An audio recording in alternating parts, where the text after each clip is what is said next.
What is up, and welcome into Easy Smoke and the GM podcast. I'm your host, Ezra McCann, and I'm joined, as always, by my outstanding co-host. He's a Chicago Public League legend. He's a Simeon legend. He's a Grambling State legend. He played second base for the Tigers back in the day. He was all swag. It's Brandon Williams, a.k.a. Coach Smoke. And we've got our NFL draft analyst for NBC Sports Chicago. You can catch him on the Undersitter podcast on football night in Chicago, everywhere. He is Glenn Morgan. He is our GM. Happy Thanksgiving to everyone. Yeah. Hope everyone had a great holiday. I know I ate a lot. I don't know about you guys. I might have to use that bike that's behind me just a little bit, give it a little bit of work. But no, I hope everybody had a good Thanksgiving, watch some football. Yes, sir. And now going into the week, had a tough loss against the Lions. Our Bears did, and but the main thing I think right now, win or loss, doesn't matter. This is about Justin Fields, and there's been some negative response to his performance. Him coming back from the thumb injury. I was happy with his performance. I thought he showed out. I thought he showed that he should be the quarterback going forward. I don't know what did you guys think? B? I mean, y'all know Justin's my guy. And yes, I agree 100%. He showed out. He showed he can lead this franchise at the position. Now, does that mean lead this franchise to Super Bowl and things like that? It's going to take people beyond his pay grade for that to happen. But he showed well. And I mean, one thing that I feel a lot of people are ignoring is the guy missed a month of football and did not look out of sync. He did not look out of sync, did not look out of rhythm. Like all the talk of, with Beijing, and he needs to be watching and learning. And, some people felt like that was some BS. Some people felt like, it was helpful. He was into them games. I'll say that. When he wasn't out there, he was into them games. And I think he did take some things, not necessarily from what Beijing was doing, but what he was able to see from the sideline. I think that helped him. And it's something that we've talked about from the very beginning, like giving him a chance to actually watch, but having somebody in front of him that, but he's played for a longer time now, that he's able to see things now from the sidelines, not playing, that, okay, I can do this better. I can do that better. Oh, certain things. And I saw that. Like we ran the ball a lot more with him, but also when he had those opportunities to run, he still looked to throw when it wasn't a called run. When he had opportunities, he was looking downfield. And then, okay, if it was there, boom, he hit DJ Moore. If it wasn't, boom, I'm going to go up the sideline for 20 plus yards and do a little shimmy at the end. It was a really good performance in my eyes from him. Too bad we couldn't come out with the win. I mean, it's the Bears. We're gonna find a way. Mm-hmm. We're the Detroit Lions now all of a sudden. So but all in all, with all the questions that came on Justin Fields, he came back and he showed that he's capable of being the guy for this franchise. I hear everything you're saying, and I hear the enthusiasm and the satisfaction from Ezra in terms of what Justin provided the last game. And great point about him being out for a month and coming back. There wasn't any rust. If anything, he looked more pointed, so to speak, in what he was doing, more decisive. All that being said, I'm going to go on record here on the Easy Spoken GM podcast and say Justin Fields needs to go. Goodbye, Justin. And go ahead, continue. I know why you're saying that. I know why you're saying that. This regime is kept intact. If Eberflus and Getty is kept intact, Justin, goodbye. Goodbye. And I'm saying that because they don't deserve Justin. Yeah, in that and that's what I was regard. about to say, listeners. He's not saying that in diss of Justin. Go ahead. No, That's what I was. no. But I'm going to be objective too when I say all these things. And bear with me. I'm going to make this as concise as I can, which, for me is probably like 30 minutes. No, but I mean, it's as concise as possible. First and foremost, you guys have heard me going back before he was even drafted, going back to when he was in college. And I'm like, why are they talking so much about Zach Wilson and Justin is playing tougher competition? You're talking about Justin Wilson, right? Quick, I've said it before, I'll say it again. Never lost a Big Ten game, back-to-back Big Ten championships, went to playoffs back-to-back years, beat Mr. Trevor Lawrence first pick in the draft with his chest basically imploded from that tackle, that cheap shot tackle dude led with his helmet, and it was still, that. Anyway, I don't want to go on that, but he showed his toughness and determination at that point in time. Has always been no controversy surrounding this young man in terms of what he does on and off the field. Not that should be something, but people are going to try and find something. So I'm just going to say that just to be clear. Doesn't have an entourage. Has always kept everything tight in his personal life. You know what I'm saying? Getting back to statistics, I believe at one point, if he didn't end his career at Ohio State, it was 63 touchdown passes to like 7 interceptions. So a 9-to-1 touchdown interception to touchdown interception ratio. And he comes here, and I find myself asking this question because as I say these things about Justin, and again being very overt about my appreciation of his skills and what I thought, or was thinking at the time of what I thought that he'd be able to bring to the team. I asked myself, why was I so anti-Trubisky? Because some of the same things we're saying about Justin in terms of the coaching staff failing him are some of the same things people were saying about what Nagy was doing with Trubisky, how Trubisky, Nagy didn't tailor it to his skill set, so on and so forth. But then I said, yes, some of that, you can definitely make that argument. And I agree as Trubisky's time wore on here, you could see some of that. But there are things that I see with Justin that are different than Trubisky. Like there are things with Trubisky where the toughness quotient wasn't the same. His ability to attack waned the longer he played. He became more tentative. There were things where he didn't do things to even help the team win the game more. Things had to be done to help him to help win the game. What I mean by that is there are times when you see Justin take the team on his back. I didn't see Trubisky do that. And even though they may have been through running at times, we still saw Justin take the team on his back. There was a certain galvanizing aspect pretty much throughout the team that Justin has that was only in spots with Trubisky and Wayne as time went on. So that's where I kind of see the difference, but some of the same criticisms in terms of the regime. So getting back to Justin, again, right quick, you're talking about a young man who, and I hate when people start saying, I'm starting to use the word hate. I don't use it often, but I'm stuff when it comes to Florida Gators and Alabama Crimson Tide and Green Bay Packers and Marist High School. Outside of that, I don't really use hate too often.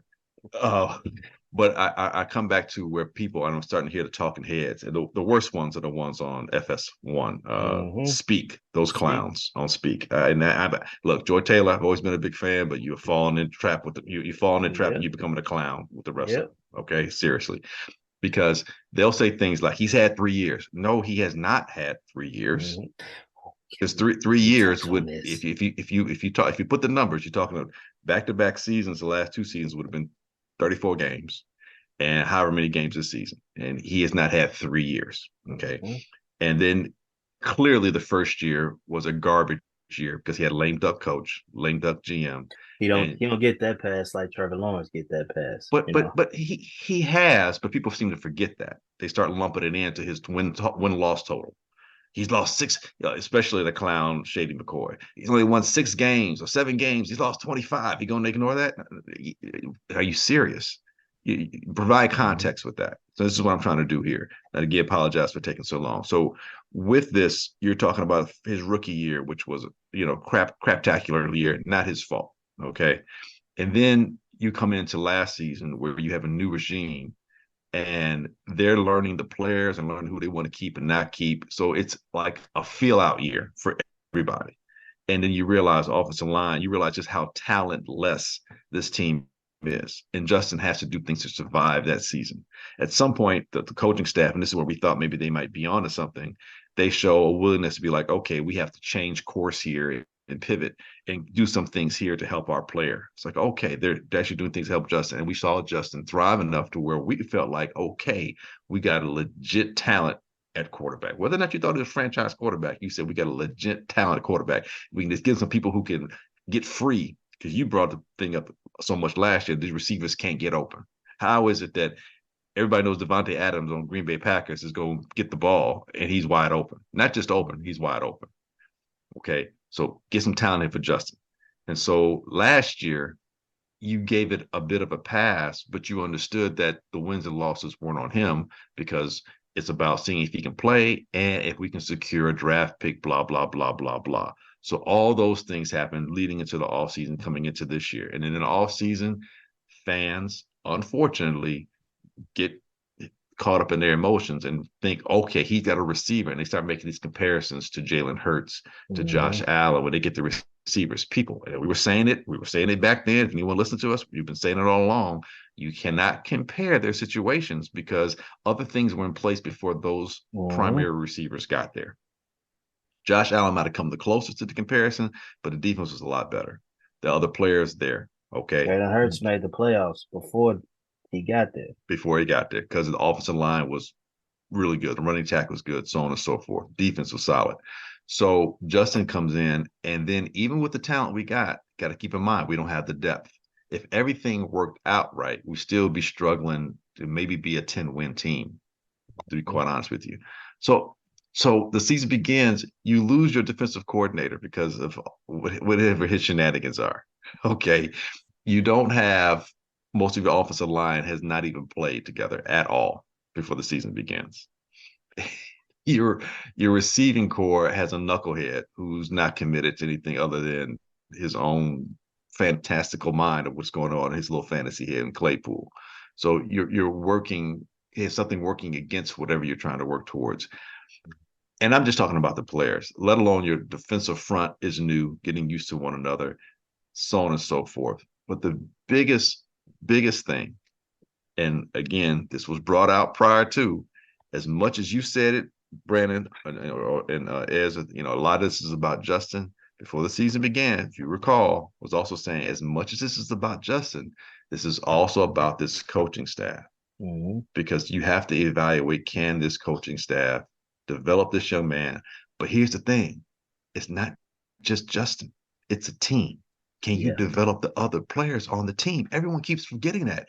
It's not just Justin has to be developed. This entire team has to be developed. The offensive coordinator's job is to develop the offense, and the position coaches to work in line with what the offensive coordinator wants or what the head coach wants to develop your. That's why you have position coaches, because the offensive coordinator can't take time to show you how to move your feet on the offensive line. That's where your line coaches come in.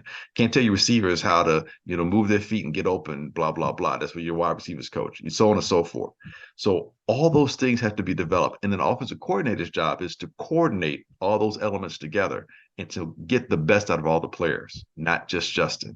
And I would say there's been gross negligence with the offensive coordinator. And this is where the evaluation is not just all about Justin. How is Deonta Foreman not being used before all the injuries? He had like 5 carries before all the injuries. Why did you bring him here? How are you not utilizing all your pieces? When you watch some of these other offensive coordinators and other teams that do well, look at the Miami Dolphins. They fired the running back coach got fired too. No, that's because he had, I know. Again, HR issues. We losing guys not because they're not coaching well, which is that was one thing. But these guys have HR issues. Until this year, I didn't even know the Bears had an HR department. Yeah, you shouldn't know. I never heard that. It's like an offensive lineman. You shouldn't know their name unless they're being called for penalties. So apparently something's gone wrong that we got into this HR department. But you look at these other teams, and I'll pick out the Dolphins and the 49ers. But the Dolphins, because, again, their coach kind of came around. Their new coach was just like our new coach. Same time, same start time.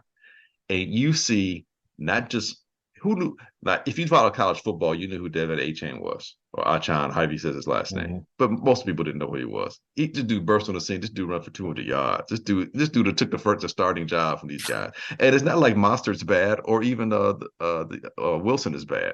Jeff Wilson's good too. All these guys are good. They're being utilized. You see Cedric Wilson catching passes. Most people forgot Cedric Wilson was still in the league.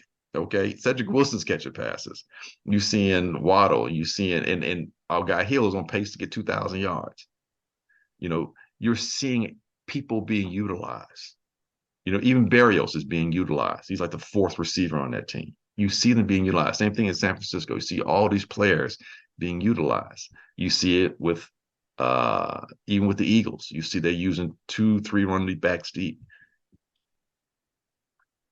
How often are we seeing our guys being utilized? Is Robert Tonyan still on the team? Didn't we bring him here to help out, to do something, to catch passes? I haven't seen him. Has he caught 5 passes this season? I know he didn't. He didn't have any no targets last week. Even Mercedes Lewis had a target last week. I thought he had the target on the pass interference. Okay, y'all talking about targets. I literally mean, has he caught more than 5 passes? But yeah, that's true. Yeah. Why'd you bring him in here? You're supposed to utilize this talent. The run backs. We barely see Ebner. Isn't he supposed to be the guy who catches the ball at the backfield? Is he still on the team? What's the other cat that we just got? We only hear about his name on special teams. We got starts on an H, I think, the Homer. We see him on special teams all the time we hear his name. You're not utilizing your players. You're not incorporating. And you've had an offseason to do that. And here we are more than half the season in, and you're still barely being able to do that. That is an indictment of this offensive coordinator. It's an indictment of the staff, because as a head coach, you should be calling that crap out. So, no, Justin needs to go, because they're not utilizing him and taking advantage of what he has to offer. And he's a guy who's a leader. He's a guy who can galvanize his teammates. He's a guy who could be complaining a whole lot more. He's a dude that has shown durability. Oh, he's injury prone. Are you effing kidding me? Joe Burrow is injury prone. There's a lot of other people you could say are injury prone before you say Justin's injury prone. But I'm saying that for a reason. Right, I get you. And then the other knock against him is that he doesn't process fast enough. He holds on to the ball too long. He needs a system that he can play in. And I'm like, I think he needs a play caller that knows how to call plays. I think he's an offensive coordinator that knows how to coordinate offenses. And I think Justin will be fine. And the reason why I say that, and I'll get off my soapbox, I'll get off, this pivot point, is that you see Justin and DJ Moore. And like you said last week, DJ Moore's numbers dropped when Bateman got in there. Mm-hmm. Dropped. I mean, pretty much just stood neutral. Yep. Justin gets in there, all of a sudden now he can find this guy, and Justin's finding other people. Justin, hey, look, if Tyler Scott keeps running, that's a hell of a pass. That's a hell of a pass. And the pass he threw for the touchdown, he led the receiver. He did enough, bought a little time. You see all these quarterbacks buying time, but they're not getting slammed for buying time. Justin, he's holding on to the ball too long. Ben Roethlisberger's whole career was built on holding on to the ball too long to try and make something happen. So why are we knocking a guy who hasn't had a full 3 years, who's had 2 different coaching regimes, and has not benefited from having a legit play caller? And I say legit, and it's the last thing I'll say, because, and I've been saying it for the last few weeks, you look at the Kansas City Chiefs, they are not the same offense that they have been for the last several years. And the only difference in terms of the play calling and how this team is being penalized more, and an accountability factor, and all these drops and people's focus. The only difference is Eric Bieniemy is in Washington. Matt Nagy, we saw the same shit here happen in Chicago. The same shit is happening over there at Kansas City right now, and it's affecting a Super Bowl winning, not caliber, Super Bowl winning organization, because they've been to what, 3 of the last 4 and won 2 of them. Stop. So that's it. Justin needs to go. The knock on Bieniemy was that Andy Reid was running the show, and the knock that punk dude on FS1 was saying he's too aggressive. He people don't like him because he's always on the play. Well, guess what? I see why them guys wasn't dropping passes like they are now because they were worried the coach was gonna get on their ass. They'll just show you Mars with this money, y'all get you prima donnas. But like I wanted to touch on your speak reference. So Here we go. So I'll say this because you know how I feel about that show. Emmanuel Acho made me proud. What? And I'll say why. They were talking about Kenny Pickett. They were talking about Kenny Pickett. Enjoy. This is what I hate about that show. They are so much fans. They're fans. They're not analysts. Joy is a Steelers fan. He asked, does Kenny Pickett does he get a pass? Not or whatever he asked, something about Kenny Pickett being because the OC got fired. Like now the heat is on Kenny Pickett. And she like, well, he's young. He's only in year 2. Like we can't put all this on him and all that. And then Shady, you know him. He's a pit guy. So man, he similar talks. Acho say, hold on. Last year, Justin Fields was in year 2 and we was on his ass. That's what he said on the show. Thank you. We didn't give him no excuses of being young and being in the second year of the offense. And he was with a new coordinator. Right. We didn't give him no excuses. With no talent around him. And near. And they couldn't say a word. And they just sitting shady over there. Like this is my what has I really wish it would just come out. Did the dude take your girl? Did the dude do something to you personally? My boy got a theory that Justin probably went on a visit to Pitt and you was supposed to be his host and he kind of shitted on the program. Like something happened, dog, because it looked personal to me from jump. Then it started looking like, okay, that's what the company wants you to do. Now it's just like, dude, at some point you gotta be a man. And what's going on here? Like you make it your business. Cause actually he brought up Justin Fields before Acho did.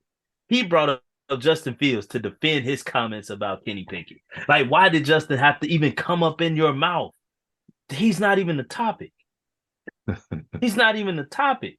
But like, it's like what like the media is driven on one side to say it's all him, and then the other side, ESPN, Stephen A is like, you get the hell out of Chicago. Get this brother out of Chicago. Like, go somewhere where they appreciate you. Like it's unfortunate, man, because like you said, he's a leader. Like I did not, and I was probably the last one on this show defending Trubisky. I stand by the quarter. Like I get him a chance. Like I was with Trubisky up until that 4th year, and I shouldn't have been, but I was up until that 4th year. And we didn't hear all this. And like you said, Trubisky wasn't a leader. He wasn't he didn't look like he galvanized that team. It was everything around him that galvanized this team. To me, this team does not look like they have any type of life without Justin Fields. I agree. Without Justin Fields. Bajan came in and he sparked some things too. But to me, that shows me now that I guess one thing I could say the coaches is empowering the quarterbacks to lead. Because I'll give Bajan that it didn't look like an energy drop off there either. As far as the entire team went. But with Justin Fields, you can just see a different level. Different level, right. It's a different level. It's more everybody, not just a few bodies. It's a different level, man. And it sucks. I think Gessie is holding back. I'm be honest with you. Holding back with Justin, you mean like the right call? It's weird. But doesn't that work against him? It's stupid. I will say it's stupid. The game plan against the Lions looked like it was a great game plan. They were helping Justin. And then in the end, he stopped. But at that point, it got to shift to the defensive head coach. Right. That's why I say I think he held back. Like I said before, I felt Gesky has shown over time that he can cater his offense to Justin Fields. But if the head coach side of the ball gonna continue to piss away games and stuff like that, hey, why not me and Justin work on the things that I think he can improve on? And now, granted, to the outside eye, it's like, what the fuck are you doing? Because Justin only one getting killed in the media for doing that type of bullshit. But it's weird to me because when the heat seems to get on Getsy, guess what he turned to? Justin, go do you. The play when the heat changes, Justin save my job. Then when the heat seems to back off, everything goes back to okay, what's this bullshit game plan? And to me, I feel that all is a factor of who's the head coach. I think Getsy does not believe in his head coach enough to continue to okay, every time we have a great game, the defense seems to do something to F it up. Can't hold a lead. Can't I'm telling you, I think he's holding back. And it's not smart. It's not smart because you're gonna lose your job right along with him because you're doing that. But that's how I view it. Because it's too often when things seem to hit the fan that all of a sudden the offense look like what we want it to look like. And it's like it's right on cue. And it's not even so. It's some of it. I'm sorry, right quick. Some of it is tailored to Justin, but some of it is just better play call. Better play call. And using your running game to set up stuff. I'm sorry, Ed. Go ahead. No, I was just going to say maybe Flus just doesn't have it in him to teach these guys how to win. That defense played really well for 55 minutes. Really well. Yes. They were having a really good game. And then, Detroit showed some life and then shit hit the fan. And they played scared. They played not to win. They start having brain farts like when I eat too much chocolate, man. It just shit all over the place, dude. It just didn't make no damn sense. And you saw Briggs's face on the post game show, how upset he was that the defense was the reason why they lost that game. And you playing a basic cover 2. Just don't let the guy behind you, Eddie. Man, that's it's simple. It's simple.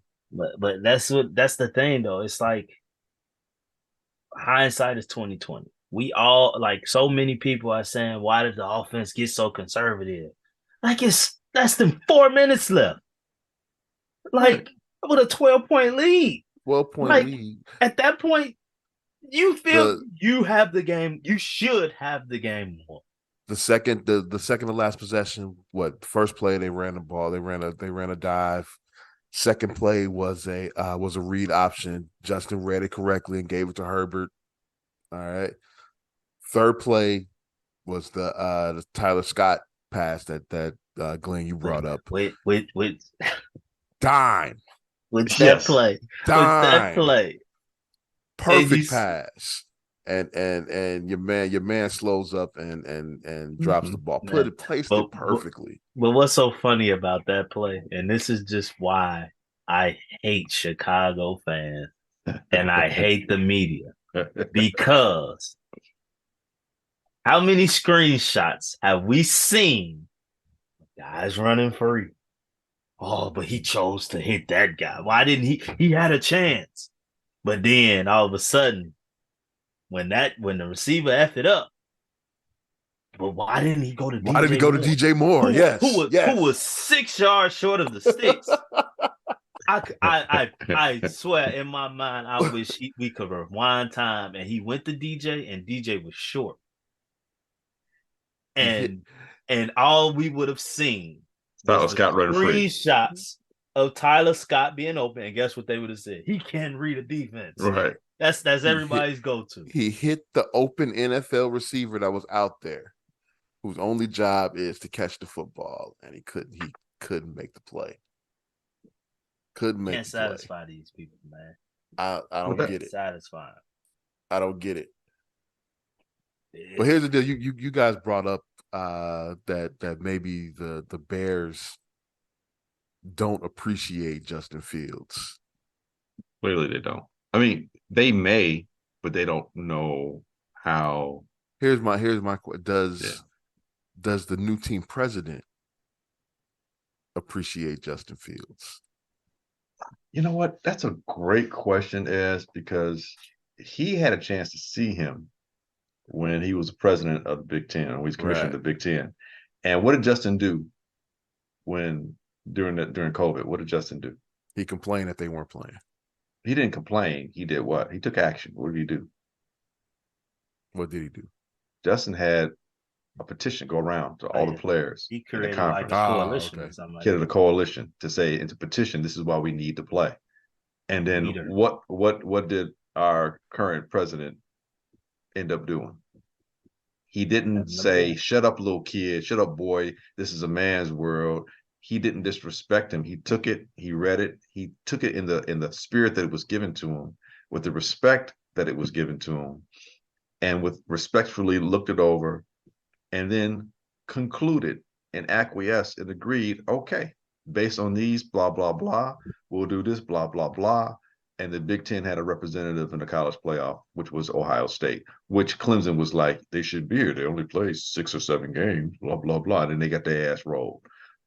So Kevin Warren probably appreciates Justin for who Justin is. And I don't know what Poles is in all this, because, and we brought it up last week, Poles, here's what Poles tells us who he is as a GM and who he is to some degree as a person. Is he a CYA type of GM, where it's hey, I know I'm on a 6-year contract, I'm going into year 3. This is my opportunity to get the people in here that I want, and so I'm going to give myself a legit 3 years more time, and I'm going to bring in these people instead of me dealing with what was dealt here, blah blah. And I can't blame him if he wants to do that. I get that. You can see it as a CYA moment. You can see it as a pragmatic decision. But I also want to say, this is an opportunity for you to be like, look, I can see these things, and I make a move here or here, and I do this, and we can go forward, and we don't have to restart everything. See, restarting to me is the easy thing. It's the easy thing, because now you blame everybody else for what went down, as opposed to saying, you know what, I'm a problem solver, and I see this problem can be solved with these pieces in place, because it's going to take, there's no guarantee. Who are you going to draft? Who's going to be your quarterback? Who's going to be your new offensive coordinator, defensive coordinator, head coach? Because if you're going to start over, you might as well start everything over, right? And what's the guarantee that any of those people are going to work? It's a lot more moving pieces, because now whoever you get for your head coaching position, you're going to have to convince them that the players you picked are players that person can win with. They're players you've picked, and there's free agent players you've signed contracts to, that this new regime is coming in that has to so you have to convince them of that, and you need to find a helmsman, you need to find a signal caller, you need to find a leader that's going to do all the things you need a franchise quarterback to do. So what young man are you putting in that precarious position? Is it Caleb Williams, who cries on the sidelines and pouts when he's not going to win his Heisman and loses, and then doesn't want to talk to the media? Doesn't want to talk to the media. Stuff that blind Chicago fans ignore until the motherfucker get here and start doing it. Then it's this GM is silly. Why would he drive, like stuff like that? Yeah, hindsight. That's what 2020. bothers me. That's what bothers me. If he can't handle that at USC, how's he going to be able to handle that in a market like Chicago, where quarterbacks are known to come and die? Yeah. Well, and the media helps you die, because they don't give you no favors. Well, here's the other problem with that, because now you're dealing with, I'm not going to call him a prima donna. I don't know him well enough, and he doesn't have a history per se that you can jump to that conclusion about Caleb Williams is the he I'm referring to.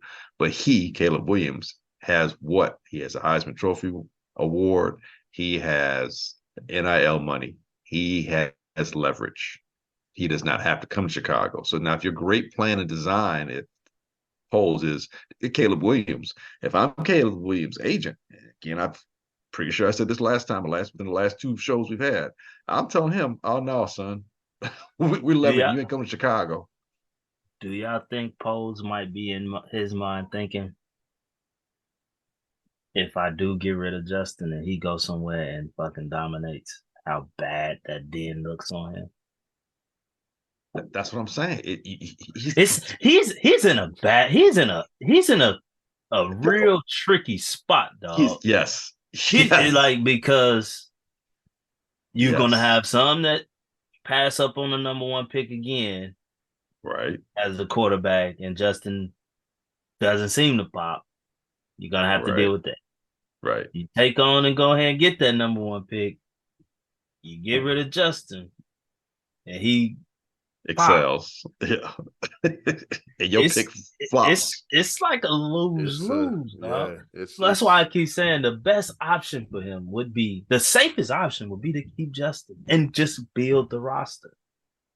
To your point, which is the point that I want to hammer home so much, it's not just about Justin. The quarterback. That is the fucking media narrative. Yes. It is not. It's about the team. You have an opportunity to, with those picks, you can get Marvin Harrison.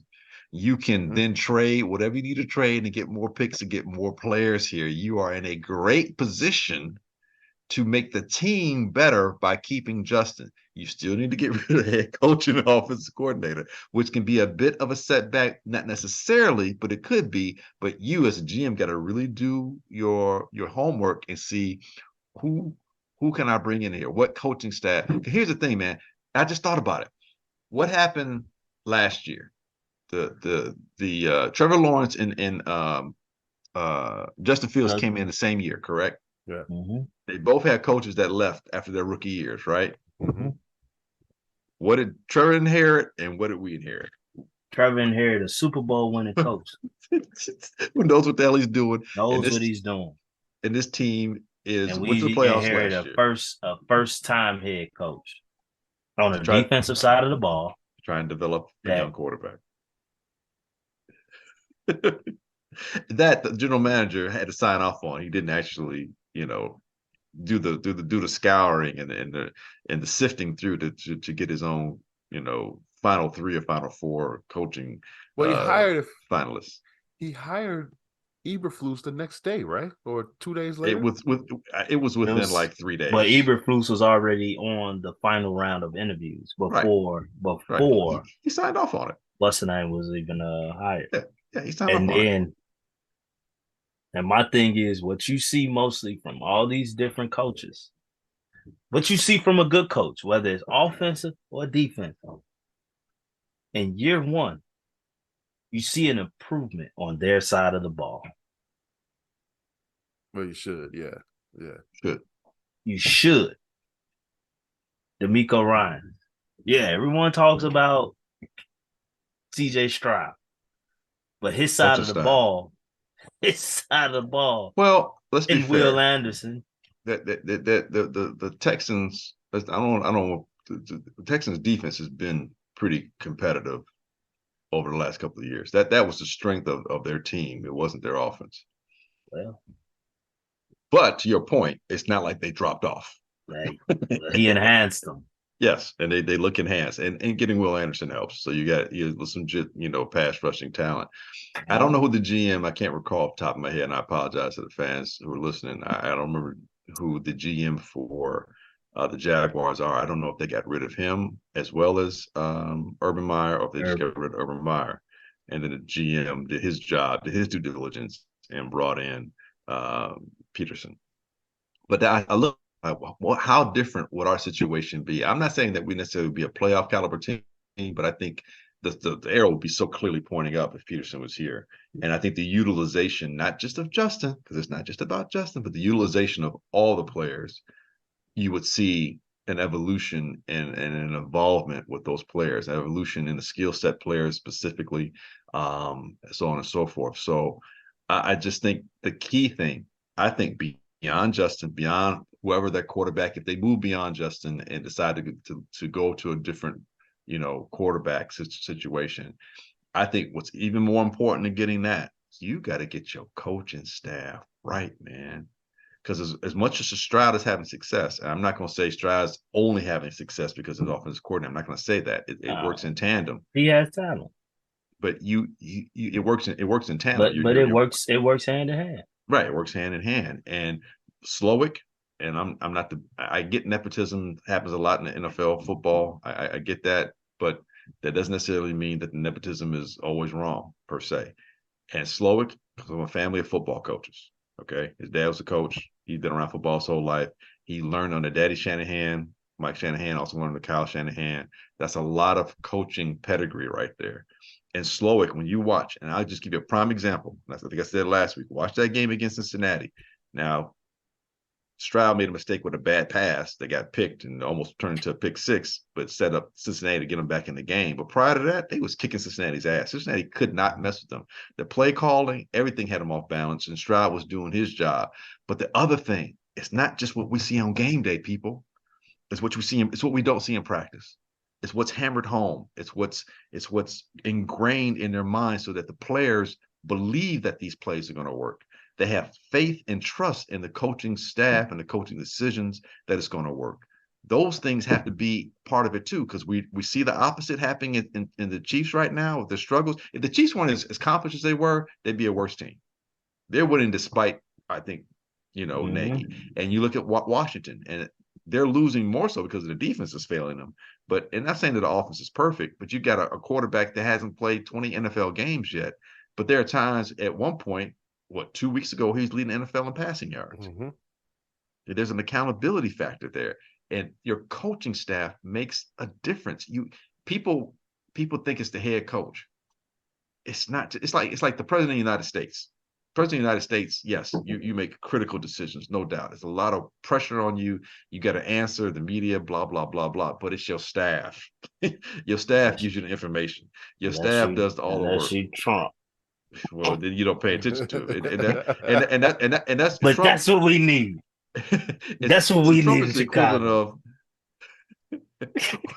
What was that coach as? Because I'm saying as because he's a little bit older than you be. With the Jets, who left the Eagles and became the Jets head coach, and he was horrible. Glasses. Rich Kotite. Rich Kotite. That is Trump. Yeah. Trump is the Rich Kotite of presidents, and Kotite is the Trump of coaches. But that's the thing, man. We need one thing I see about all these coaches that you speak of.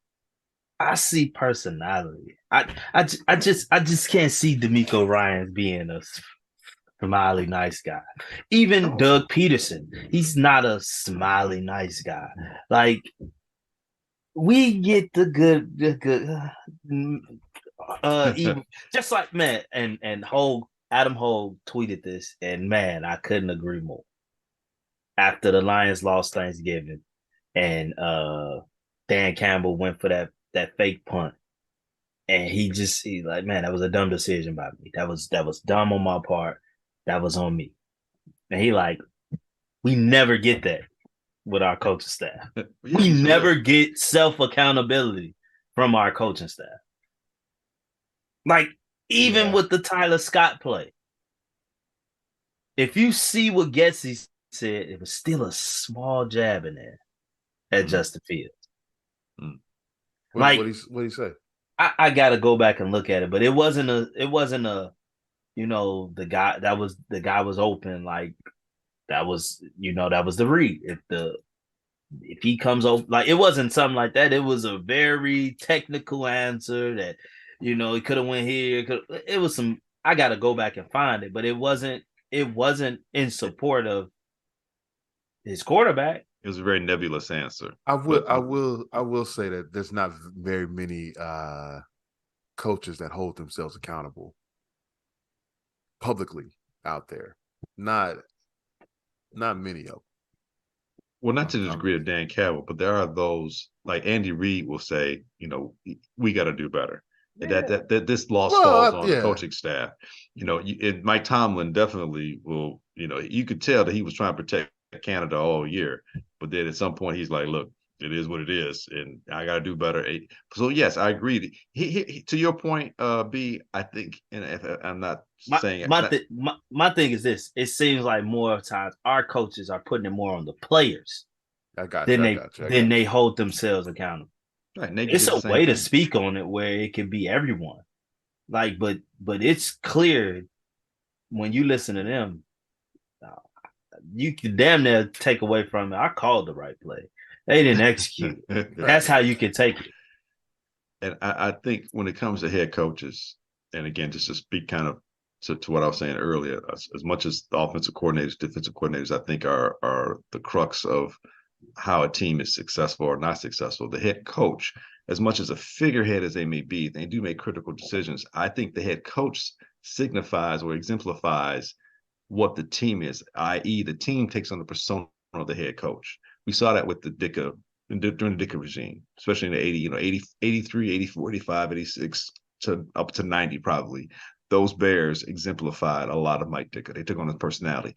Even San Francisco, the 49ers with Bill Walsh, they were very business-like. I mean, they were meticulous business-like, but they took on that. It's a business. This is all business, and they were business on the field. You look at the Cowboys under Jimmy Johnson. It's like, hey, he's the boss. What he says goes.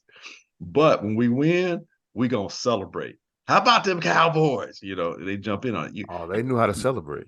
Right. They definitely know how to celebrate. And you look at the Eagles, current Eagles iteration of the Eagles. And I'm forgetting the head coach's name right now, but they epitomize a lot of his personality. You look at the Chiefs. So a team, successful teams, even bad teams, they take on the persona of their head coach. And our head coach, what are we? There's no he is so nebulous. He is so bland. It's like he's like a blank man. It's like in our team, just at times, our team personality-wise, it doesn't really seem to show that as much, except when Justin is on the field. The defense is starting to show it more. Don't get me wrong. The secondary probably leads the personality quotient on the defense because you see it in Brisker, you see it in Gordon, you see it in some of those young dudes, and that's great. But you look at the team overall, when Justin's out there, like you said earlier, it's a different feel, man. It's a different vibe. We ain't even touch on the motherfucker who want to get paid. Because he could have definitely that changes that possible pick six changes the entire landscape of that game. And if you want to be one of the, you call yourself one of the best at that position, you got to make that play. You got to. It's a good defensive play. He was there. Good defensive play. But you got to catch that ball and get that six. Man, the one Stevenson caught was a harder catch. Yeah. That shit was a rope. But I always say Stevenson, you might need to get on the other side of the ball the way he caught that. I always say guys play defensive back for a reason. For a reason. That's true. That's true. You don't go into your first football practice wanting to play DB. The Ron Bland catches that and takes it to the house. Oh my goodness! How about that dude? He has what, 5 now? 5? Set the record. 5 in one season. Some guys will get that in a career. Yeah. What? Yeah. So but no, don't get me wrong. I like Jalen Johnson and I want him to stay here. Yes. And I think they're probably going to end up franchising him. But you got to make that play, man. Got to. Especially since Amon Ron's kind of chewing you up in the game too. Got to. You guys want to call it there? Yeah. Let's move on to Bulls. Breaking news: they are out of the in-season tournament. Just like the playoffs. Breaking news: they're out of the playoffs. When will we get that notification? The in-season trophy will not be coming to Chicago. Over under, we get that notification in February that they're out of the real tournament. I think this team. This team's in trouble, man. They're becoming unlikable. I think Billy Donovan's lost the team. He lost them last year. He should have been gone. He's lost the team. Zach clearly has checked out. Even though he's getting his. I think he scored what 36 last night. Yeah. He's getting his, but he's checked out. He's ready to go. It's time to implode this team, man. Yes. It's time to start over. Yes, you have to everywhere. I mean, completely. I mean, I'm talking top to bottom. Yeah. You gotta let it go because I can't trust these guys to build it because they haven't done anything over the last 2.5 years. And you're right, dude. It's like this team is becoming. Look, as far as I'm concerned, they're unwatchable. I look, fans here. Open disclosure. I really only see the Bulls play because I have to go to work and watch them. And then I don't have to watch them until I have to go into the studio, which is usually about 5 minutes left in the game. That's when I check in. I'm checked out after because here's the thing. I'm checked out after the first 5 minutes because they're usually down double digits. So now I'll check in the last five. I'm like, okay, this is the part where they try to salvage a win or whatever. And then I start watching and go, this is why I don't watch you mofos. And I went to Kendall yesterday and the host of our show, Jason Goff, and said, look, man, I don't know what y'all getting paid. I'm not even asking. But I will say this. Y'all earning y'all money this year because y'all got to sit here and watch this. And I can't do it. Watch, analyze. And then talk about it for 40 minutes. And then talk about, not just talk about it, but try to put lipstick on a pig every single night. It's like, dude, like, how? Because here's the thing, y'all jobs, wink, wink, y'all jobs is kind of on the line too, because you don't want to say too much of a crossword. So you got to try and find new and finessed ways to say they suck, they're sucking, they don't play well, they're not a smart team. Blah, blah, blah, blah. But you got to find a way to say that without just coming out saying that. And I see the strain, and this is just November. I see the strain on their face. Right. I see it, dude. I see the strain. Hey, look, America, whoever's listening or watching, some of these analysts and hosts, I know it seems like a glamour job. This is stuff you don't see, man. That is some, they got to dig deep. When you represent the team and you got to talk about the team on a pre and post game show, but you got to do it so that you don't come across like you killing the team too much. Especially when you ain't like a organization like guy. Like right. What's the name? Because what's the name doing for the Lakers? James Worthy. Yeah. So James Worthy don't give a damn. He gonna tell it like it is. Yeah, he does. But he's what, 4-time champion with the Lakers? Like he was number one pick. Like he is Worthy a Hall of Famer? Yes. Yeah. See, that's different. You got Will Perdue and Kendall Gill, who just mostly a Chicago native more than he is a Chicago Bull. He spent you get what I'm saying? Like, so you like, they can't be as color commentary as Will's got 4 championships stuff though. Will be saying some stuff though. Will says it in such a long, almost we go on long diatribes if it's the SEC thing, but he'll have a long extended way. So you're like, wait, what did he just say? Basically, he just said they was garbage. He just said it in a nice professorial kind of way. But yeah, this is over. This is bad, man. Yes, it's done. It's done, and it's not even December 1st. It's done. Who would have thought?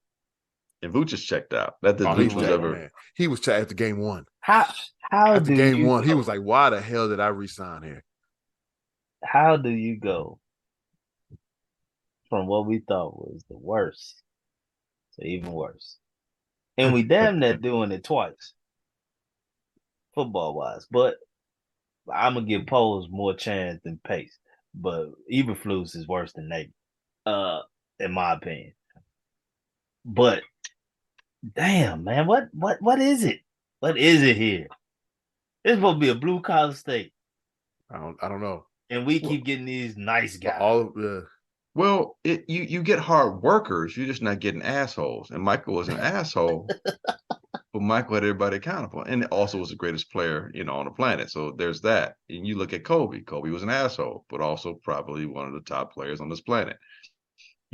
teams need assholes, and we hear it. Yes, I've heard I Stacey say say it it all off the the air. time. You say it all the time. I've heard Kendall and those guys say it off the air, and I've heard them say it on the air in a nice way. But you need assholes on the team, and there's a bunch of guys who are just like no one's gonna be that Like, asshole. You like got they hard should have workers. re-signed Pat Bev instead of Javon Carter.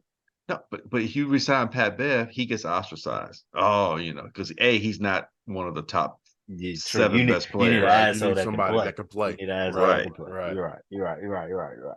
And so here's the thing. Here's why this team is such a conundrum. Why we get so apoplectic about this team is that they'll work their asses off to get back in the game.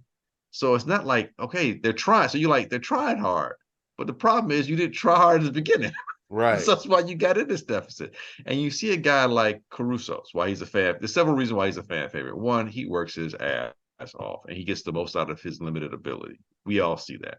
Two, he's a right shade, and that helps in a city where it's a sport that's dominated by people of a different shade. You see a guy with his complexion working hard. There are fans who say, hey, he looks like me, or he's the common guy like me. And so there's that. But he ain't too common. Right, Most exactly. that look like you can shoot. Just saying. Hey, he's shot pretty good the last couple games. No, he's actually, I think he's up around 40% this season. But how many has he taken? That's true too. Hey. You make the ones you take. Hey, and I'm a Caruso fan. Don't get it wrong.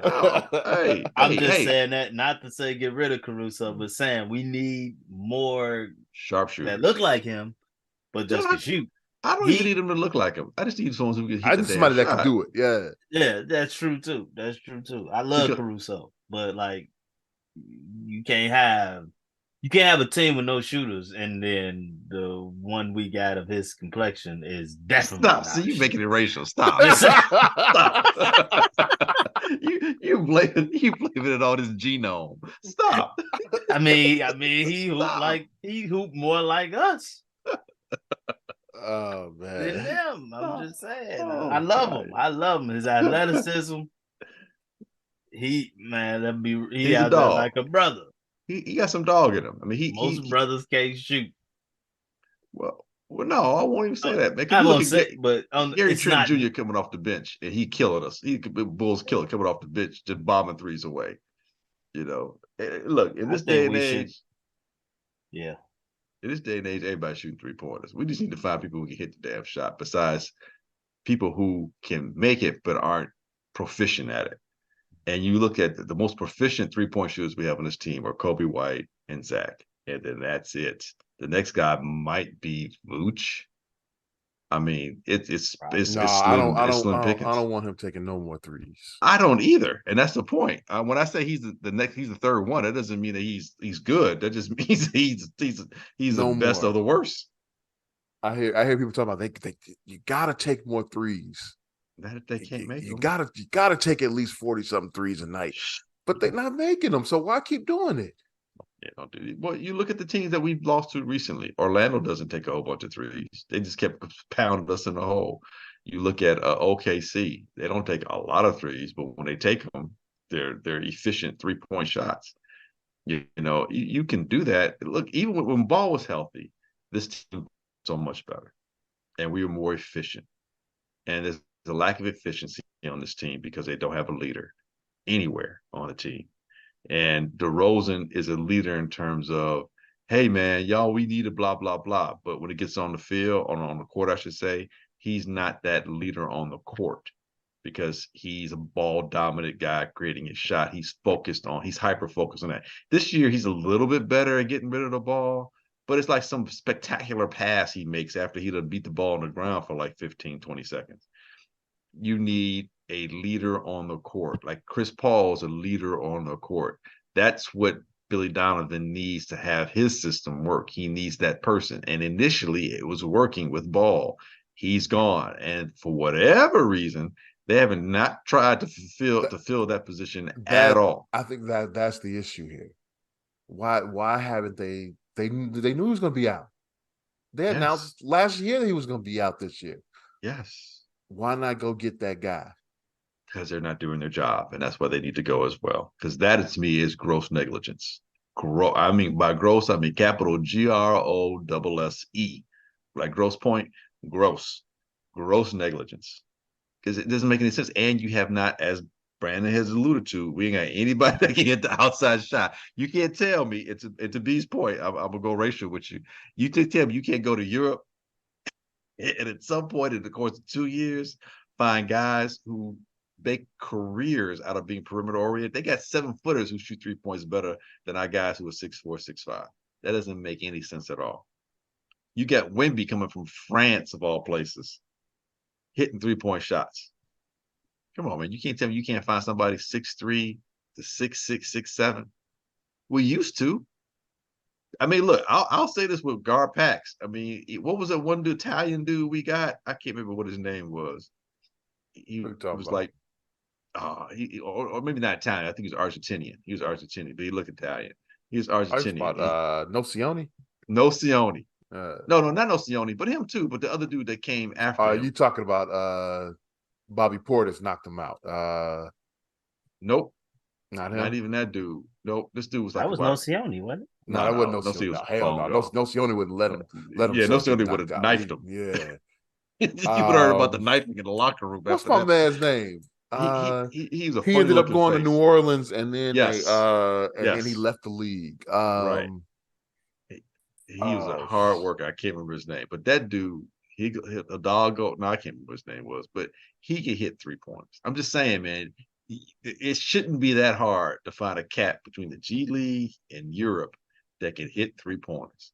I mean, the Heat seemed to get everybody that was a non-drafted player get on their Nikola Mirotic. No, not even Mirotic. There was another dude. Mirotic is tall. There's another dude in between that. At some point, I'll find out what he is. I'll come back and tell you. But my point is, there's several people that we've seen before this regime came in. We were sold on hey, this dude found Jokic. This dude gets a European player. Mm-hmm. Where are they? They don't exist on this team. Is there one European on this team? Is there one European on this team? And Vucevic don't count because he played at USC. His Euro card has been upheld since stasis. No, none.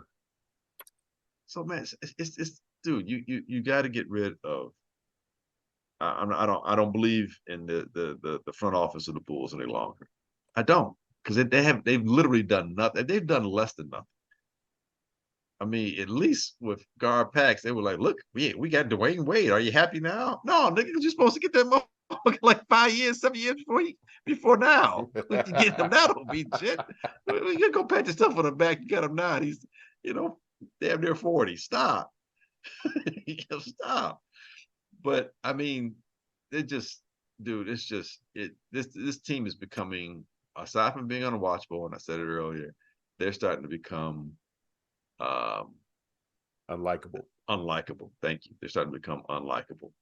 And it's hard because it's not like they're bad dudes, but I just don't like what I'm seeing. I don't like the vibe. I don't like the synergy. And the only one to me right now, the only two people right now to me that really seem to be working their asses off are Kobe White and Caruso. I'm not saying nobody else is working, but I'm like, those guys have been here for the duration of this regime. And that sucks. Right. Because Pat Will was their prized pick. And he's indicative of the failure of this organization at this point. He is the poster child. I mean, he needs some different scenery. No, it's over with. He ain't Lord. No, his NBA career needs to be over. Wow, you think it's that bad? Yeah, it's that bad. He goes to another team. He's not getting used at all. He's not getting used at all. There's no potential there. And it's crazy because the talent and the skill level is there, but it does not match up with the energy, the heart, the desire. There's no dog in him, man. I don't see this. There's no woof woof. There's no bow wow. There's a lot of meow. I just don't see it in him. And he had a great move the other day where he in and out of the dude and then went and yoked it. I'm like, okay, well, where was that? Where's that been for the last two? Like, why do you have a splash once every 45 games? We'll see him in the pro-ams in a few years. dominating. Church And, league. yep, and we'll see. Like, yeah, that's all it was good for. There's a reason he wasn't starting at Florida State. Yeah, that might have been the reason why he wasn't starting at Florida State. We were fooled. The GM fault. Was it Halliburton's Yeah, killing you now, did. right? GM spoke that into yeah. this. Yeah, the GM of the Bulls. Because I tell you one thing, if we could go back to that episode, the kid I said is sleeper, Tyrese Maxey. Yeah. He's killing. That would have been all right. But we should have got Halliburton. We should have got Halliburton. Yeah. Because you needed a point guard. And you have to worry about the knee injuries that you're dealing with Ball and all the other stuff. And Halliburton would have, at this point, started to ascend. Especially, I say with Billy Donovan, he's good with point. He's a point guard in college. So that's the position that he knows best. And you look at the teams he's been on, point guards is who he leans on to kind of help run his offense or run his system. And we don't, who is our point guard?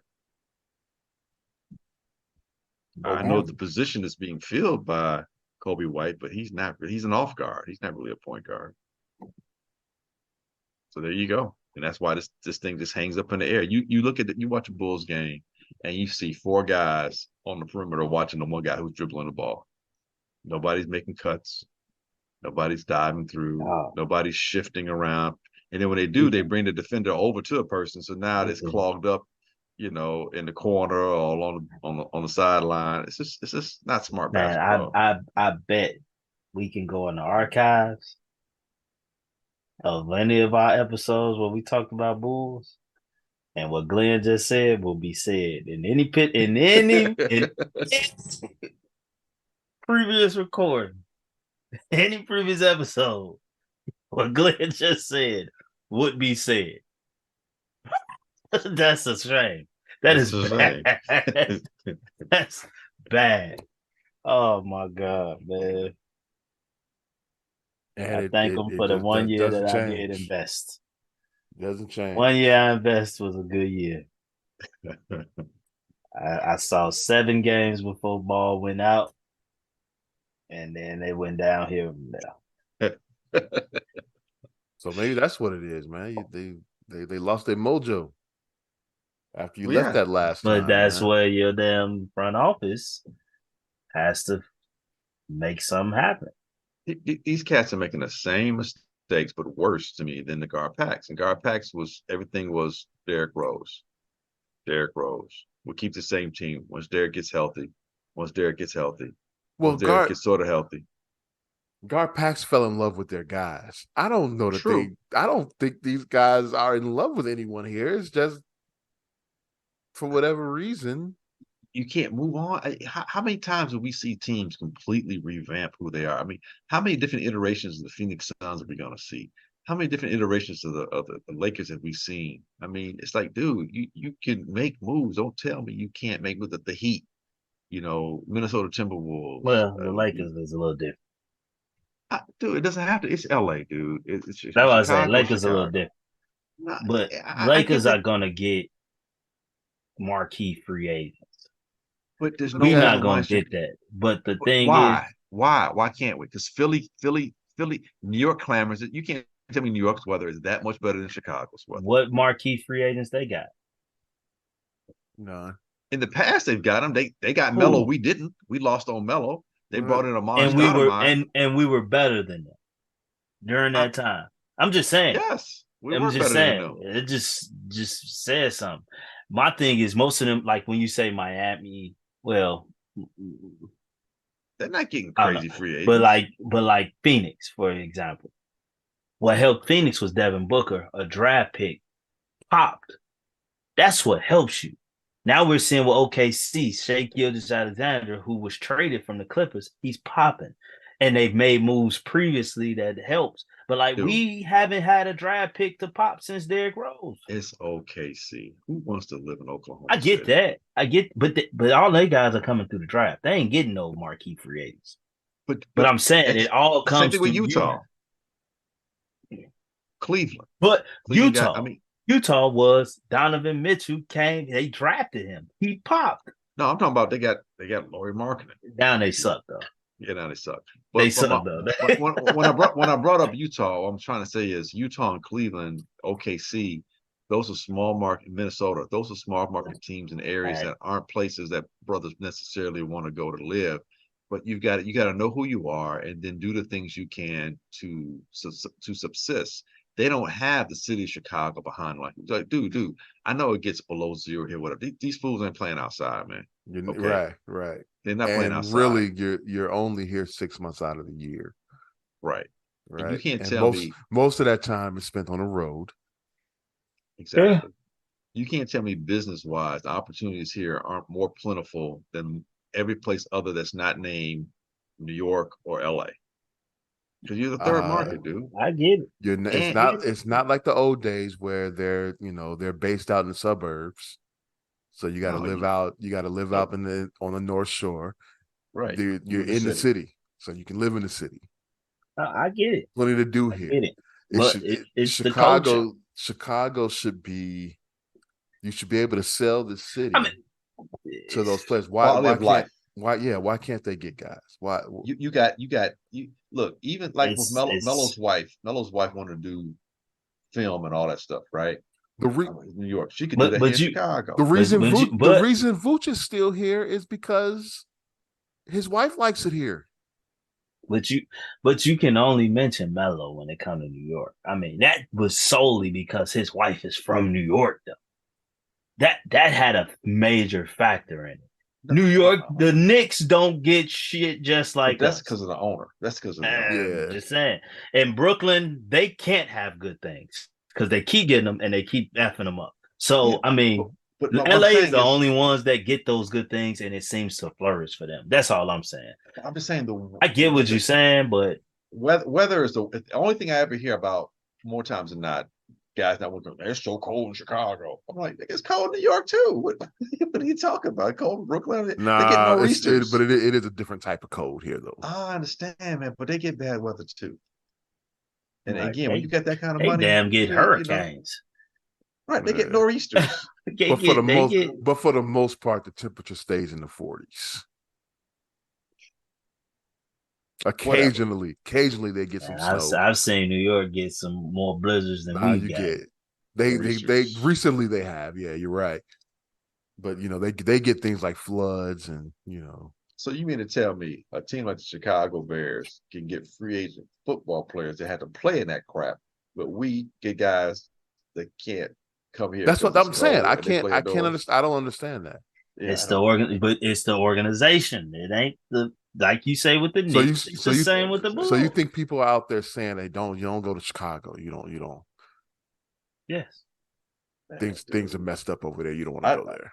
Dude, you talk about an organization that won 6 championships. That was in the 90s. I understand that, but they won 6 championships. And it was because of one guy. No, it wasn't just because of one guy. I'm just saying that's how it's viewed. But even when he had Derrick Rose, it was like, boom, Chicago was a booming place again. And look, man, you could, if you're an agent. It was a booming place and they didn't want to come in.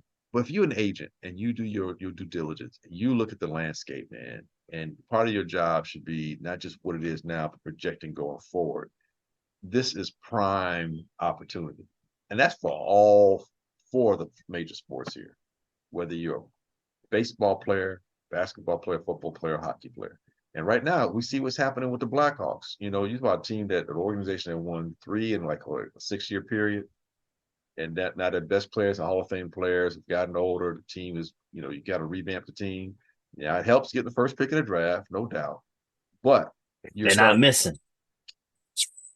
You're starting to see, and I know hockey's mentality is different, so on and so forth. But you're getting those people to start to come over to build the Blackhawks back up again. You know what I'm saying? Like here in Chicago, we're at the cusp. It's a tipping point. You said it earlier, polls, you're in a precarious situation. It can go one way or the other. But when it goes right here in Chicago, think about those times when everybody was winning. You go to the 90s when you got the Blackhawks and the Bulls, and you start to see Cubs and the White Sox are doing good. And then you go to the 2000s where, the Bears in the Super Bowl, the Bulls challenging for conference championship supremacy, the Blackhawks on an upswing. The White Sox are winning World Series. The Cubs are on their, well, not quite on their way, but there are times where 2 to 3 of the teams, when it goes right in Chicago, what happens to most of these players who come to Chicago? What they end up doing? Staying. When their careers are done, they end up staying. Mm-hmm. That's true. And making lives not just for them but for their families. Look, I get it. I gotta convince you. I get it. I'm just saying it's with the NBA, it's harder. These guys are prima donnas. Chicago is also, although it's a prime big city, not a sexy city. It's sexy, man. Chicago's sexy as hell. Not. Dude, it's a sexy city, bro. Chicago's not sexy.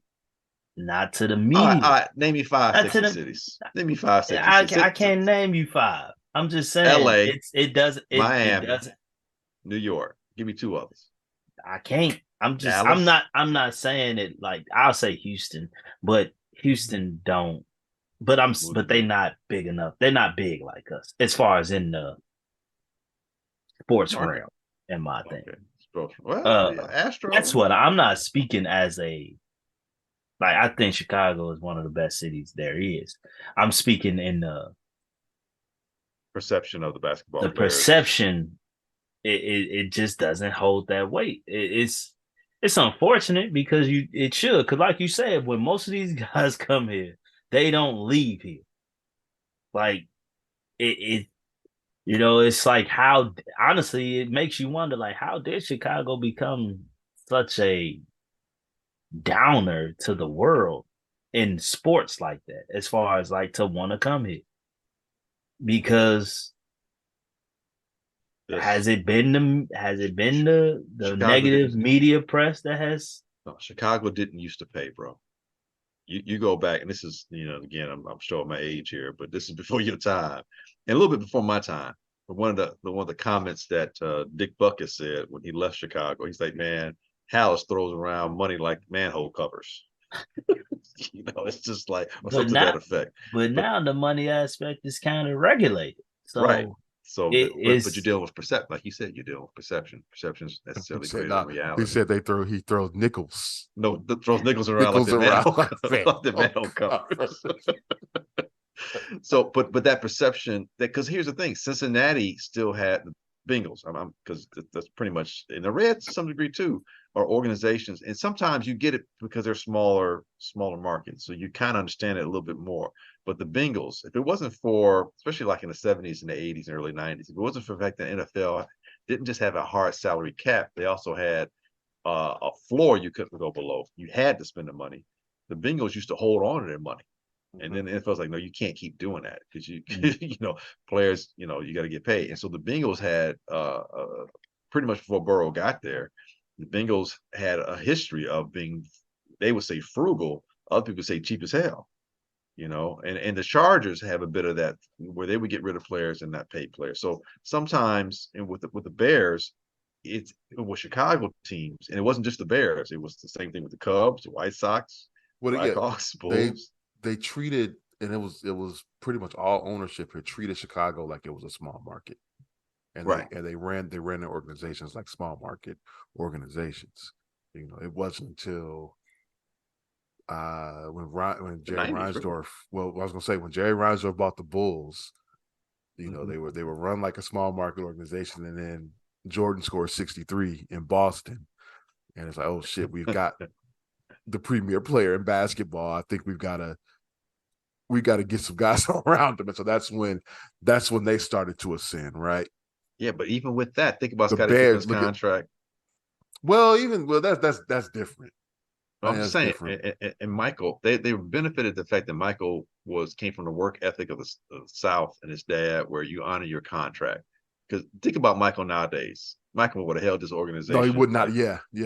That wouldn't have happened. Right. He was Mike was he was content with, hey, I'm making ridiculous amounts of money away from basketball. Exactly. I'm cool. You know, you can pay me, right. $4 million a year. I'm good. You know, don't worry about me. That you're right. That wouldn't happen now. But I mean, still, the ownership treated it like it was a small market team. Right. The Bears, up until you could say they're times where Julius Peppers. they still treated like a small market team. The Blackhawks, up until Bill Wirtz passed, right, was treated like a small market team. When Rocky Wirtz took over, he he took it to a different level. And I think that and to a point, they're still, I think they still are running their franchise the right way. Some things happened in there I'm not going to talk about, but financially, yeah, they're doing it right. The Cubs, Tribune Company had them. They treated them like a small market team. Yeah. You're making all this money, and you're not putting that money. Tribune Company wasn't putting that money back into the organization. And then obviously the White Sox, we could go through that. But yeah, that's been the issue historically. Right. And that still pervades, as you were saying. You can still see tenets of that, and that still pervades. So that perception that you alluded to, Brandon, is what probably prevents some of the free agency from happening like it does in other cities. So you look at New York, they will spend, they'll overspend. You look at LA, they'll spend, they'll overspend, and then they'll bounce back, and then whatever. But Chicago, and part of that probably a Midwest mentality, part of that's middle country, part of that is, geographic, mentality, emotional or psychological geographical mentality that applies to this part of the region as opposed to the left coast and the right coast. So I don't know. We've been very fortunate in all our lifetimes. I think I think we cracked the code. I think we all established that Chicago is a place that these guys will want to come. But these owners got to put their money where their mouth is, man. They got to spend the money. That I'm assuming that's what it comes down to. It's spend the money and cultivate the money. So, because here's the thing, there are times where the teams will spend the money. Like the White Sox spent to get what's the dude that was here when from Cleveland? They got the Albert Bell. Cleveland. They spent the money and got Albert Bell. But then it's like you spend the money on one person and then you stopped. You didn't cultivate the money. Same thing when the Bears got Cutler. You went all out your way to get Cutler, but you didn't get any receivers. You didn't spend it. You didn't cultivate. Yeah, Devin Hester's our number one guy. Devin Hester's our number one guy. That'll do it. Yep. And Johnny Knox is, he's an up and comer. Oh wait, Johnny Knox's body got bent in half and his neck almost got snapped off. And then you don't go out and get anybody else. So that's the thing. Oh, so sorry to bring back a dramatic experience, but that's the thing. They don't cultivate the money after they spend it. Like, hey, we spent on this one person. Come on now, lead us. Like, whoa, dude, no, you gotta do more. You gotta build, and that cultivation may come from the coaching staff as well. Just take the Bulls for example. How many times you get a first year coach? Doug Collins was a first year head coach. You get Phil Jackson, who was basically a nobody, and then you hit on that. You get lucky and synergistically. Things fall into place, and then all of a sudden feels like, hey, pay me. And they're like, hey, we don't got to pay you. We'll just get another no-name guy like you. Feels like I want more power. We're not going to give you more power. And it's like, goodbye, Phil. He goes on to win, 6 more rings or 5 more rings or however many it is. 5 more rings. So Billy Donovan is the first coach that has been somewhere. No, not the first. Is he? I think so. In the last quarter of a century, he probably is. So we had Tim Floyd after Theo, right? Tim Floyd was a college guy. Vinny Del Negro. That was Cartwright. It's Cartwright. Vinny Del Negro. Scott Skiles was not a first. Scott Skiles, yeah, you're right. I knew we didn't have somebody that wasn't a first. That's right. Then we had. But more times than not, it's a first year head coach. Who was after the White Sox? Who was after Tibbs? The knucklehead. Tim Floyd, not Tim Floyd. We brought somebody back, right? What's his name? Jim Boylan. He was right after Tibbs. No, it had to be somebody else. Oh, there was somebody else. I forget. I know fans right now are probably screaming the names at us, but I can't hear you, fans. Who was after Tibbs? Oh, wasn't it that guy that was on his staff? He didn't last Was too it long. Hoiberg? Oh, Fred Fred Hoiberg. Hoiberg. You're right. Fred You're right. Hoiberg. Right. There was a guy that Another guy. right, another first year guy. Yeah. Damn, that was Fred first year coaching. First First time coaching. head coach. Yeah. First time head coach. He was a player. That's why I think that. Yeah. But you see that in organization. We had Jim Boylan twice. So Jim No, Boylan was actually a retread. He was a coach before. He coached us in he coached us in 07, 08. I guess we fired Pete Myers. I don't know. Pete was he had one game. He only had one He game. was interim coach. And then Jim Boylan, it's probably interim. 56 games. I don't remember. I don't remember Jim Boylan. You know what? I think there's a different Jim Boylan. That's the guy who I was. Yeah, it's two. Right, there are two Jim Boylans. Yeah. That's the guy to go back to. Yeah, this one is Boylan. Yeah, the one we talk about is a fool. LEN. Right, because when I'm talking the one that I was thinking of, I couldn't think of his name. It was Jim Boylan. He had glasses. So in all this. And are we sure Scott Skiles coached before the Bulls? He coached Phoenix. Magic. Was it Phoenix? He coached Phoenix before he played for the Magic. Are we sure he coached? I'm pretty sure he coached. He coached with Phoenix. Yeah, he coached before he came here. Because we were like, hey, we got a coach that actually. Nope. The Bulls was his first job. The Bulls was his first coaching job. No, I'm looking at it now. Seriously? I don't think so, bro. Scott Skiles stopped playing in '99. No, he coached in Phoenix before he got to the Bulls. Coached in Phoenix. He got them to the playoffs. Because Jason Kidd. Oh no, you know what? I'm looking at the wrong. I'm looking. Wasn't he the guy that Jason Kidd threw a towel on his face? Yeah. I'm looking at Pete Myers. Forgive me. I didn't even realize I was looking at the wrong person. Yeah, the fiery Scott Skiles. Fiery Scott Skiles. Yeah, because Jason Kidd threw that towel on his face. So, but yeah, you're looking at organizations in Chicago where that's been better than 70%, or 70% or better has been first time head coaches. And I mean, I get that to some degree, but part of that too is you don't want to pay. You look at the Bears; it's like, man, they don't pay the head coaches a lot. They don't pay the coaching staff, and that's been a staple for Reinsdorf, not to pay the coaching staff. They'll get rid of the coaching staff or they get rid of the players. I mean, it's most teams, but I mean, the Bulls seem to do that, and they find that not only get first timers, they get people like obscure first timers. It's like, dude, like if Jason Kidd's the first time head coach, I'm like, oh, okay, where's Jason Kidd? I get Magic Johnson. Okay, we gonna get motherfucker you ain't never heard of before. Jim Boylan. This is how I taught my kids in high school. What? You punch the clock. You gotta have a lunch bucket. Lunch bucket. It's like, what are you talking about?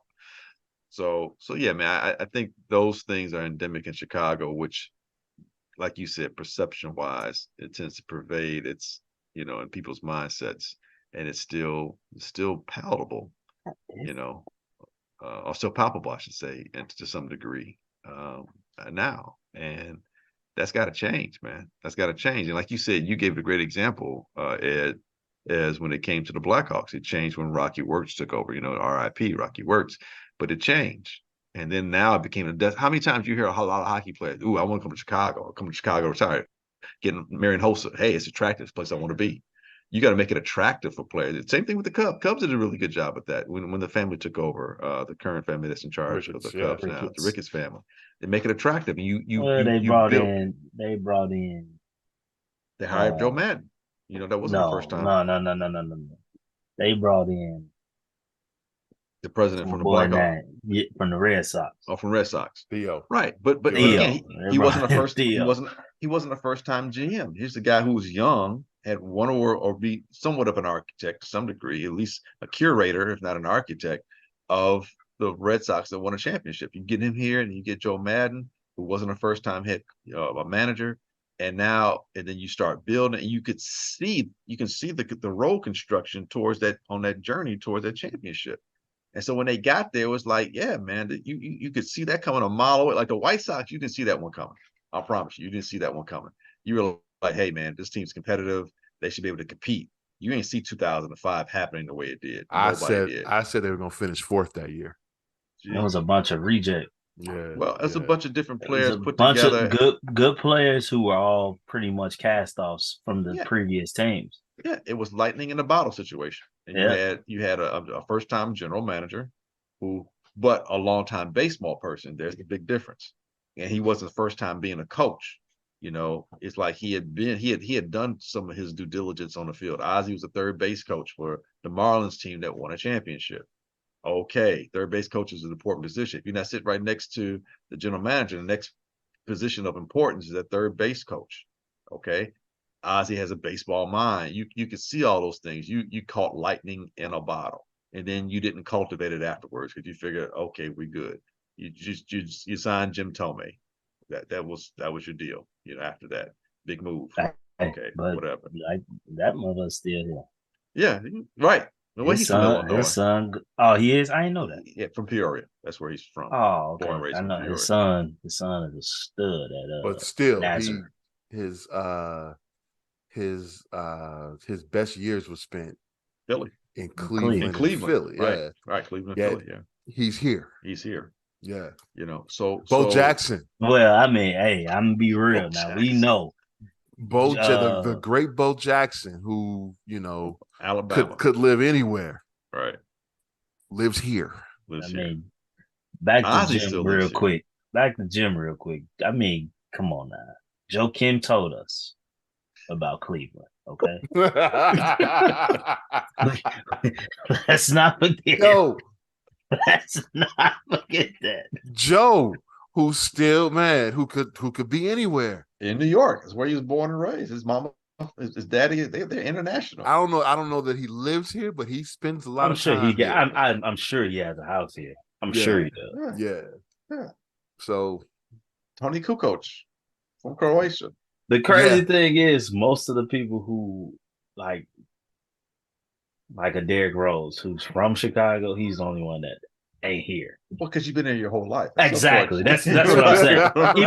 Even though he still has, I'm sure he still has somewhere here that he can call home. Wait, Sean Marion didn't spend any time with any teams here in Chicago. And I think he spent some of his childhood here. Lives here. I see Sean Marion down by the job all the time. He lives down in River North. You see him at the grocery store. I see him at Jules a couple of times. Walking around. Hey, what's up, Sean? It's like, hey man, just don't say nothing. I just give him the brother head down. So what we're indicating is Chicago's retirement home. Yeah, it's Miami North. It's a good Wait. May through October, it's a good place to be. It definitely is, though. No lie. Hey, y'all, we could talk all day, man. Let's go to picks. I had a terrible week. You guys really know your stuff. Damn, Glenn had another good week. I gotta catch him. I gotta give it to you guys. You guys went 2-1. We both went 2-1. We both had the Bears. No, you were the only one that had the Bears. I thought Glenn had them too. Okay. No, Glenn took he took Indiana, got that one, took Georgia, and I think he lost the Bengals. Yeah, I lost the Bengals. Right. You had Washington. They beat Oregon State. You took the Bears, and you lost. Utah got smoked by Arizona. Got smoked by Arizona. Yeah, and then I went 1 and Wildcats. I went 1 and 2. My Northwestern Wildcats pulled it off for me, but I lost Duke and the Seahawks. So I'm now 13 and 14. Smoke, you're at 15 and 12, and Glenn still leading the pack by a game at 16 and 11. Ooh, I know which one I'm taking.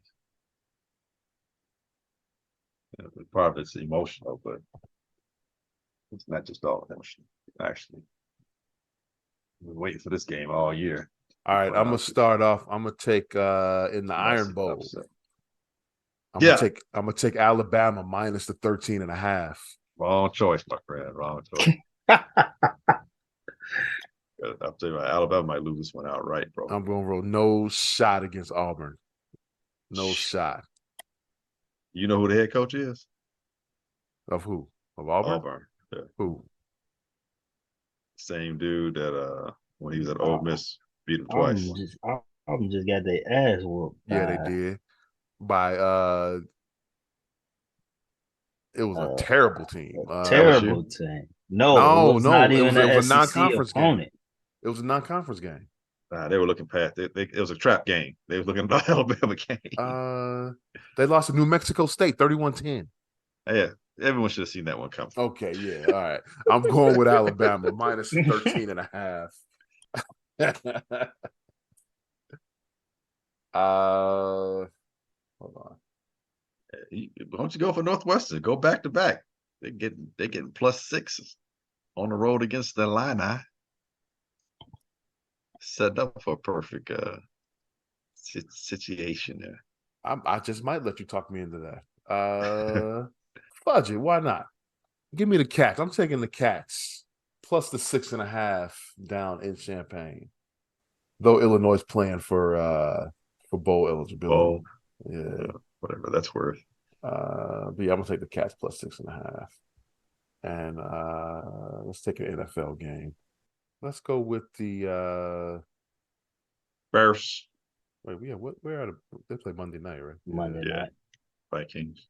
Ooh, Vikings only getting the 3. No,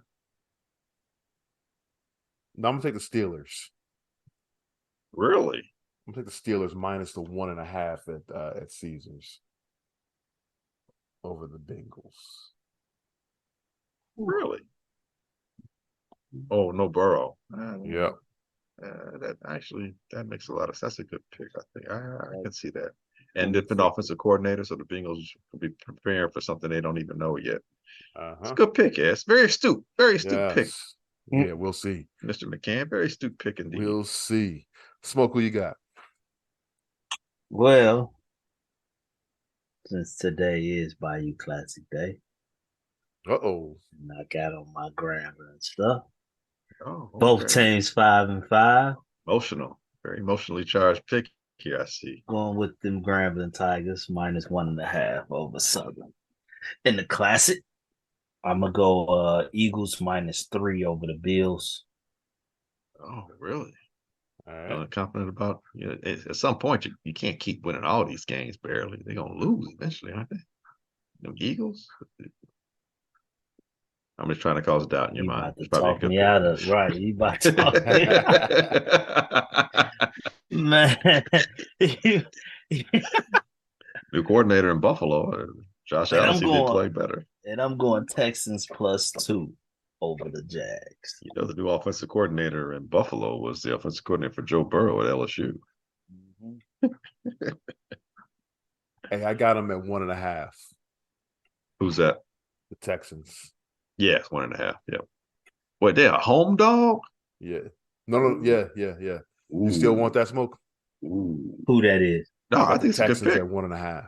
I think it's a good pick. They're a home dog. Yeah. Plus 1.5. Okay. I think if you took them at minus 1.5, that wouldn't have been a bad choice. Or even. They're getting points. I can see them winning 21-20. All right, Smoke. You got Grambling minus 1.5, Eagles at -3, and the Texans plus 1.5. Tight game. Man, you talking like less than field goal type game. You're not gonna feel good until the final whistle blows. You're gonna be nervous the whole time. Glenn, who you got? I want sure winners. I want my game over with before now. You actually talked me out of the Alabama game, so maybe thank you for that one. We'll do 2 college games. I'm going to take Washington -15 versus Wazoo, the Apple Bowl, and then in the Palmetto battle for the Palmetto State, I'm going to take Clemson in revenge game against South Carolina -7.5.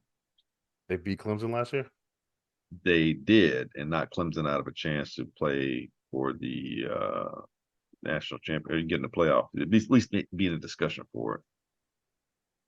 So I'm taking Clemson in a revenge game. All right. And my pro game, something I don't normally do, I am going to ride with the Chicago Bears First. +3 over the Vikings because I think the Bears, when they lost to that close game to Denver, they came back and played even better and more sound and beat Washington on the road in a primetime game. I think the same thing can happen here. And they should realize they should not have the same game plan going up against Brian Flores' defense. I think the Bears actually win that game outright. Good luck, fellas. That's going to do it for this week's edition of the Easy Smoke and the GM podcast. Justin, I'm riding with you. Want to thank everyone for listening. We greatly appreciate it. You can catch our podcast on Apple Podcasts, Google, Stitcher, Spotify, or wherever you find your favorite podcast. You can also catch us at hp53productions.com. There you'll find a link to our podcast and the Super Duper podcast hosted by Rob Griggs and yours truly. Yo, Glenn. Yep. Please take us out. Hey, it's like we always emphatically say with our show, we ain't saying we're right. We just never do Justin Fields wrong.